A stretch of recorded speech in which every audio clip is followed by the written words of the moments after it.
So today we have here a 2019 Ford Mustang, of course with a 4-cylinder engine in it. Came in with a cylinder misfire on number 3. Customer himself put coils and plugs in there, but he continued on having the issue. So we did a couple tests, a relative compression test on it, and a power balance test, which they all passed. We also did a injector flow test on it, which they also passed as well. I did a smoke test to make sure there's no vacuum leaks or anything like that. So at this point, we wanted to inspect the valves and make sure the valves were not carbon buildup on them. So basically what we did was we removed the intake manifold, which is relatively pretty easy to get off. You know, a few bolts here and there, the cover and everything. And then we start to inspect the valves. And let's see if I can get a good shot of that down in there.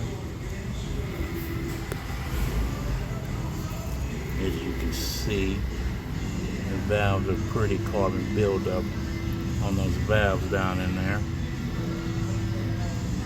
Pretty bad there. So what we're going to do is we're going to,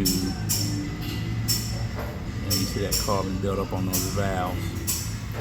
We're going to walnut blast it and clean those valves up, put some new intake gaskets on there and fire it up, and hopefully that'll solve his issue with his misfire. Again, the misfire was basically, you know, first thing in the morning. Maybe it would misfire a couple times, but it wasn't enough to trigger the light for a few days. After a few days of it starting up in the morning, eventually it triggered the light for a cylinder number 3 misfire, and that is the culprit.